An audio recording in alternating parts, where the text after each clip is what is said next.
नमस्कार, संस्कृत गुरु में आपका स्वागत है। मैं संदीप कुमार आर्य।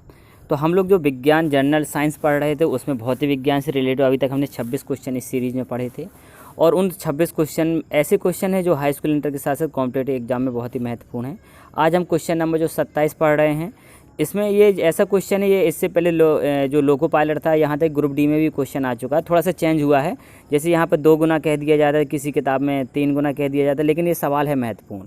तो इसमें सबसे पहली बात एक शब्द आया संवेग। संवेग कहलाता है द्रव्यमान और वेग के गुणनफल को संवेग कहते हैं। P बराबर होता है m/v। और आ गया गतिज ऊर्जा। गतिज ऊर्जा कहलाता है काइनेटिक एनर्जी, जिसको बोलते हैं Ke = ½ mv²।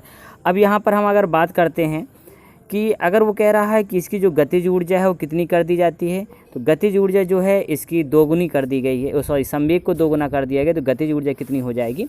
तो सबसे पहली बात हम इसमें बात करेंगे संवेग P = जो होता है m/v होता है। ठीक है, तो अगर हम यहाँ से v की वैल्यू निकालेंगे तो v = हमारे पास कहलाएगा P/m कहलाएगा। ठीक, लेकिन हम जो काइनेटिक एनर्जी जानते हैं, काइनेटिक एनर्जी जो होता है हमारा वो होता है ½ mv² होता है। ठीक, अब यहाँ पर हम v की वैल्यू पुट कर देते हैं। जब v की वैल्यू पुट करेंगे तो कितना रख देंगे, P/m रख देंगे। तो जो हमारे पास काइनेटिक एनर्जी बनेगा वो बनेगा ½ और m रहेगा अब v²। और v की वैल्यू आपके पास कितना था, P/m। जब स्क्वायर करेंगे तो ये बन जाएगा P² m²। अब यहाँ से आपका m से एक m कैंसिल हो जाएगा, तो जो काइनेटिक एनर्जी हमारे पास आएगा वो हो जाएगा ½ ये रहेगा और P² रहेगा और अपॉन में m हो जाएगा। अर्थात काइनेटिक एनर्जी जो है हमारे पास, आप इसको देख लेंगे कि जो काइनेटिक एनर्जी वो कितना रहेगा, P²/2m रहेगा। क्लियर हो गया। तो हम लोगों ने यहाँ पर एट लास्ट फाइंड कर रखा है कि जो काइनेटिक एनर्जी है हमारे पास Ke = है हमारे पास जो आ गया था कि P²/2m हो गया था। क्लियर है। अब ये काइनेटिक एनर्जी जो हमारे पास P²/2m, अर्थात हम बोल सकते हैं कि जो काइनेटिक एनर्जी है वो प्रोपोर्शनल है हमारे P², अर्थात संवेग के वर्ग के प्रोपोर्शनल है। अब जैसे हमारे पास कहा गया गतिज ऊर्जा है, जो संवेग है वो कितना कर दिया, 2 गुना। अब P की जगह अगर हम 2 रख देते हैं तो जो हमारी काइनेटिक एनर्जी पर प्रभाव पड़ना है वो कितना हो जाएगा, 2, मतलब 2 का वर्ग कर देंगे। तो 2 का वर्ग कर देंगे अर्थात कितना आ जाएगा, 4 आ जाएगा। अर्थात कितना गुना हो जाएगा, 4 गुना। अगर यहाँ पर कह दिया जाता 3 गुना, 3 का वर्ग करते तो 9 हो जाता। तो आपको अगर कभी भी ऐसा सवाल आता है तो इतना विस्तार से हमने समझा दिया, आपको सीधा याद रखना है कि संवेग और काइनेटिक एनर्जी के लिए अगर बात की जाएगा तो उसका संवेग का जो वर्ग होता है काइनेटिक एनर्जी के प्रोपोर्शनल होता है। 2 गुना कहेगा तो 2 का वर्ग किया तो 4 कर दिया, 3 गुना कहेगा तो 3 का वर्ग करेंगे तो 9 होगा। अगर 4 गुना कहते तो 4 का वर्ग कर दे तो 16 हो जाएगा। तो आशा करते हैं क्वेश्चन आपको कंप्लीट हुआ होगा। अब हम बात करते हैं अगला, शक्ति का मात्रक क्या है। तो शक्ति आप जानते हैं, शक्ति होता है P = W/T। तो आप इसमें लिख सकते हैं शक्ति, पीछे भी आ चुका है ये, P बराबर होता है W/T होता है। लेकिन अगर कार हमारा गुरुत्वाकर्षण के विरुद्ध हो रहा है तो W की जगह हम लोग क्या लिख देते हैं, mg और h/T। ये क्वेश्चन वहाँ पर यूज होता है जब कोई पंप द्वारा पानी किसी छत में या किसी टंकी में भेजा जाता है, तब यहाँ पर हम यूज करते हैं। तो mgh/Tv, और समय कहे में होना चाहिए, सेकंड में होना चाहिए। अब यहाँ पर एक चीज़ और गौर करना आपको कि शक्ति के लिए हमारा मात्रक क्या होता है, वाट भी होता है। शक्ति का मात्रक क्या होता है, वाट होता है, और अश्वशक्ति भी होता है। अब जैसे हम यहाँ पर बात करते हैं P = हम लोगों ने लिखा था W/T। तो W/T करेंगे तो कार का मात्रक क्या होता है, जूल। तो इसलिए इसका मात्रक क्या हो सकता है, जूल हो सकता है, अपॉन, और समय का मात्रक क्या हो सकता है, सेकंड। तो इसलिए इसका मात्रक हो सकता है जूल/सेकंड भी हो सकता है, या वाट हो सकता है, किलोवाट हो सकता है, मेगावाट हो सकता है, अश्वशक्ति भी हो सकता है। और हम जानते हैं एक अश्वशक्ति बराबर होता है 746 वाट होता है। क्लियर है। अब आगे बात करते हैं, एक मशीन 100 जूल कार्य 10 सेकंड में करता है। कितना जूल कार्य करता है, 100 जूल कार्य करता है। अतः शक्ति की परिभाषा होता है किसी व्यक्ति या मशीन द्वारा कार्य करने की दर को शक्ति या सामर्थ्य कहते हैं। अगर हम ऊर्जा की बात करें तो किसी व्यक्ति या मशीन द्वारा कार्य करने की क्षमता को ऊर्जा कहते हैं, वहाँ दर कहेंगे तो शक्ति कहलाती है। अब जैसे 100 जूल कार्य कर रहा है, जब 100 जूल कार्य करेगा तो ये हमारा जो 100 जूल कहलाएगा, 100 जूल ये किसका काम करेगा, W का काम करेगा। तो 100 जूल हमारा W हो गया, और 10 सेकेंड में कह रखा था तो 10 सेकेंड ये हमारा टाइम T हो गया। P निकालना है शक्ति, तो अभी आप पढ़े थे P इक्वल आपने पढ़ा था W/T पढ़ा था।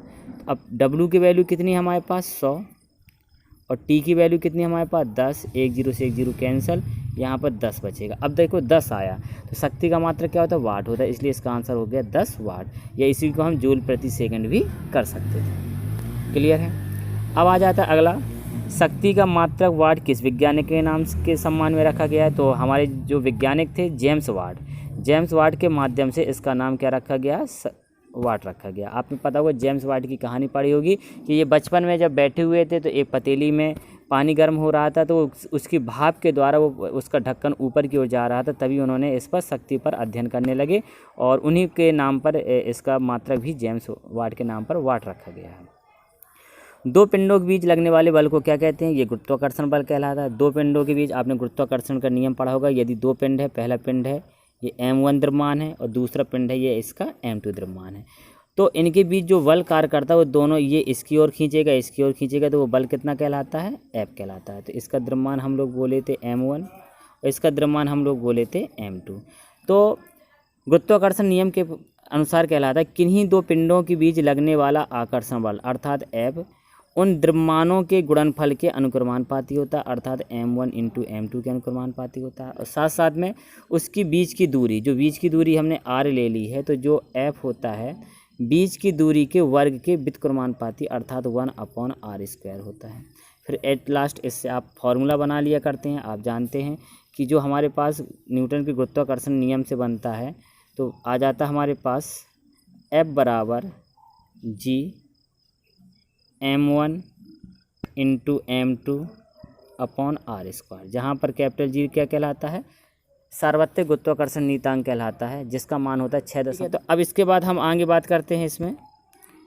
तो इसमें अगर देखा जाए अगला क्वेश्चन आता है हमारे पास, गुरुत्वाकर्षण के नियम का प्रतिपादन किसने किया, तो न्यूटन ने किया था। न्यूटन नामक वैज्ञानिक ने गुरुत्वाकर्षण के बारे में अध्ययन किया था। तो आपने पढ़ा, न्यूटन की कहानी सुनी होगी कि अध्ययन किया तो उन्होंने पता चला कि ये गुरुत्वाकर्षण के कारण हुआ है। पृथ्वी तल से नीचे जाने पर जी का मान पर क्या प्रभाव पड़ता है, तो याद रखें, जैसे हमारा कोई पृथ्वी तल है, ये हमारा पृथ्वी तल हो गया, अगर पृथ्वी तल से नीचे की ओर जाते हैं तो हमारा जो जी का मान होता है वो कम होता है, अर्थात माइनस में होता है, अर्थात कम होता चला जाता है।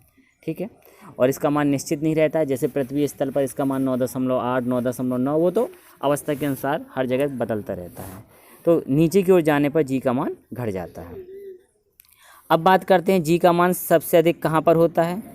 तो एक क्वेश्चन और है कि पृथ्वी के केंद्र पर जी का मान कितना होता है, तो 0 होता है। केंद्र पर अगर देखा जाए, पृथ्वी का जो केंद्र है, जो पृथ्वी होगी उसके जो केंद्र पर देखा जाएगा तो वहाँ गुरुत्वाकर्षण क्या होगा, 0 होगा।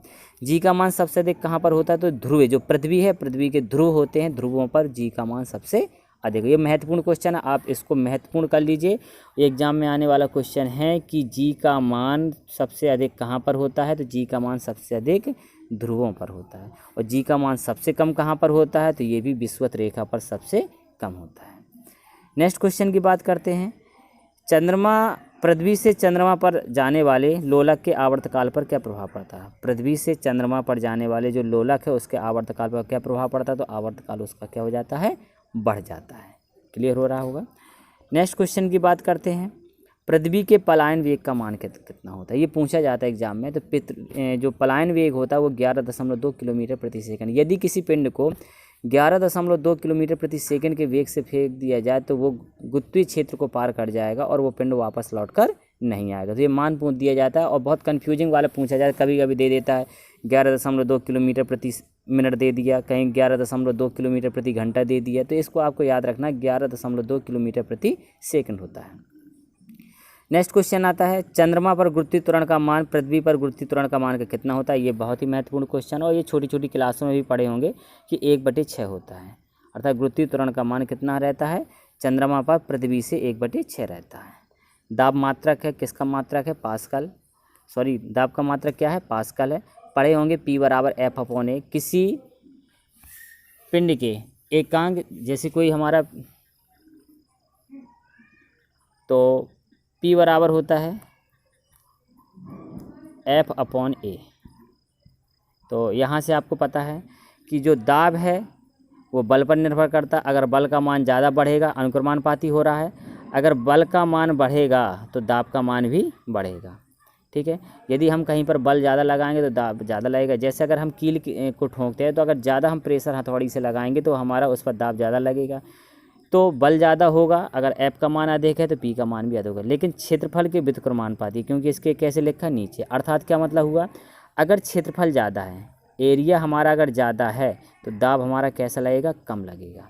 और अगर हमारे पास क्षेत्रफल कम है तो दाब हमारा कैसा लगेगा, अधिक लगेगा। अब गौर करिए, जैसे क्षेत्रफल अधिक है दाब कम लगेगा। अगर हम जैसे कहा गया दलदल वाले स्थानों पर पैरों के बल चलना या लेट कर चलना कौन सा सुविधाजनक है, तो लेट का। क्यों? क्योंकि लेटने से हमारा क्षेत्रफल क्या हो जाता है, ज़्यादा हो जाता है। जब क्षेत्रफल ज़्यादा हो जाएगा तो दाब क्या होगा, कम कार्य करेगा, जिससे हम दलदल से निकलने में संभव हो पाते हैं। लेकिन अगर वही चीज़ अगर पैर से खड़े हों, पैर से खड़े होने से क्या होगा कि जो उसका क्षेत्रफल होगा तलवे का वो कम होगा पूरे शरीर की अपेक्षा, तो वहाँ पर दाब कैसा काम करेगा, ज़्यादा काम करेगा, जिससे हम उस दलदल में धंस जाएंगे। दूसरी बात हम कह सकते हैं कि अगर यही चीज़ देखा जाए तो कोई कील होती है, तो अगर कील की बात करें, अगर वो कील कैसी नुकीली है, अगर कील नुकीली होती है तो उसका जो एरिया होता है, ये वाला एरिया, ये एरिया जो होगा वो कैसा होगा, कम होगा। तो जब इसका क्षेत्रफल कम होगा तो इस पर दाब ज़्यादा काम करेगा, जिसके कारण अगर हम हथौड़ी के माध्यम से अगर इस कील को दबाएंगे तो आसानी से दीवार में धंस जाएगी। लेकिन अगर इसी चीज़ को अगर हम बात करते हैं कि अगर यहाँ से अगर हमने कह दिया कि ये कील हमारी यहाँ से थोड़ा चपटी है, ये कील इतनी यहाँ से है, इस प्रकार है, तो अगर ऐसी कंडीशन आएगी जब, तो उस समय हमारा क्या होगा कि हमें क्षेत्रफल ज़्यादा हो जाने के कारण हमें ज़्यादा बल अर्थात ज़्यादा दाब लगाना पड़ेगा। क्लियर हो गया? बात करते हैं अगले क्वेश्चन में। अगला क्वेश्चन जो दिया गया है, ये महत्वपूर्ण क्वेश्चन आ रहे हैं। वायुमंडलीय दाब का एसआई मात्रक क्या होता है? जो वायुमंडलीय दाब है उसका जो एसआई मात्रक है वो बार होता है। द्रव का घनत्व किस यंत्र से नापा जाता है? तो हाइड्रोमीटर से नापा। ये याद रखिएगा कि जो द्रव का जो घनत्व है किस यंत्र से नापते हैं? तो हाइड्रोमीटर से नापते हैं। क्लियर है? पानी से भरी बोतल में सबसे अधिक दाब कहाँ होगा? तो बोतल की पेंदी पर होगा, निचले हिस्से पर सबसे अधिक दाब होगा। अच्छा, इसी से रिलेटेड क्वेश्चन पूछा जाता है कि जैसे आपने देखा होगा जो पानी के डैम होते हैं उनका जो निचला हिस्सा होता है उसकी जो दीवार होती है वो ज़्यादा मोटी बनाई जाती है। क्यों मोटी बनाई जाए? क्योंकि निचले हिस्से पर दबाव ज़्यादा पड़ेगा, इस कारण से उसको ज़्यादा मजबूत बनाया जाता है। वैसे ही यहाँ पर है कि जो पानी की बोतल होगी तो पानी की बोतल का जो निचला हिस्सा होगा उस पर दबाव ज़्यादा पड़ेगा, ये माना गया है। अगला आता है वायुमंडलीय दाब को किस यंत्र से नापते हैं? जो वायुमंडलीय दाब है तो उसको नापने के लिए बैरोमीटर का उपयोग किया जाता है। ये पूछा जाता है क्वेश्चन, ये अक्सर पूछने वाला है कि जो वायुमंडलीय दाब है किस यंत्र से नापा जाता है? तो वो बैरोमीटर से नापा जाता है। और आता है यदि अचानक बैरोमीटर का पाठ्यांक गिर जाए तो ये क्या संकेत देता है? अगर बैरोमीटर है, बैरोमीटर का पाठ्यांक एकदम से गिर जाता है तो उसमें उस समय क्या होता है? आंधी आने की संभावना रहती है। ये अचानक गिरने की बात थी। अगर बैरोमीटर का पाठ्यांक अगर धीरे धीरे गिरता है तो क्या संभव है? तो ऐसी स्थिति में वहाँ पर वर्षा होने की संभावना होती है। अगर एकदम से गिर जाता है तो समझ लीजिए आंधी आ जाती है। जो मौसम विभाग वाले इसी माध्यम से, इसी के द्वारा वो नापते हैं, बैरोमीटर द्वारा पता कर लेते हैं। जब दिन साफ होता है तो बैरोमीटर का पाठ्यांक क्या होता है? अब कंडीशन क्या होती है? अगर दिन साफ है तो पाठ्यांक उसका क्या हो जाएगा? बढ़ जाएगा। अब मतलब जब पाठ्यांक एकदम से गिर जाता है तो आंधी आ जाएगी, धीरे धीरे गिरेगा तो वर्षा होगी। और अगर एकदम से पाठ्यांक बढ़ जाता है, इसका पाठ्यांक जो है हमारा बढ़ रहा है, तो इसका मतलब ये क्या होगा? तो हमारा वातावरण कैसा रहेगा? साफ बना रहेगा। क्लियर है? अगला क्वेश्चन आता है जब बर्फ़ का टुकड़ा पानी में तैरता है तो उसका कितना भाग पानी के ऊपर रहता है? तो जब बर्फ़ का टुकड़ा पानी में तैरता है तो उसका मात्र 1/10वां भाग होता है उसके आयतन का, वो क्या होता है? पानी के ऊपरी भाग पर तैरता रहता है। अगला क्वेश्चन है समुद्र तल के नीचे जाने पर वायुमंडलीय दाब पर क्या प्रभाव पड़ता है? तो समुद्र तल के नीचे की ओर जाते हैं तो वायुमंडलीय दाब क्या होता है? बढ़ता जाता है। इसी कारण से जो समुद्र के तली पर जो भी जानवर रहते हैं तो उनका शरीर क्या हो जाता है? चपटा हो जाता है। वो किस कारण से होता है? कि वायुमंडलीय दाब उन पर ज़्यादा हो जाता है। कितना होता है? तो जो पारे का हिमांक होता है वो 39 डिग्री सेल्सियस होता है। अर्थात हिम का मतलब पारा, हिम मतलब बर्फ़ के रूप में जम जाता है। तो बर्फ़ के रूप में कब जमेगा? जब 39 डिग्री सेल्सियस होगा तब वो हिमांक कहलाता है। तो ये हम लोगों ने इसमें पढ़े हैं क्वेश्चन। अब आगे क्वेश्चन कल पढ़ेंगे। आज के लिए इतना ही, लेकिन इन क्वेश्चन को कंप्लीट करते रहिए, बने रहिए हमारे साथ। धन्यवाद।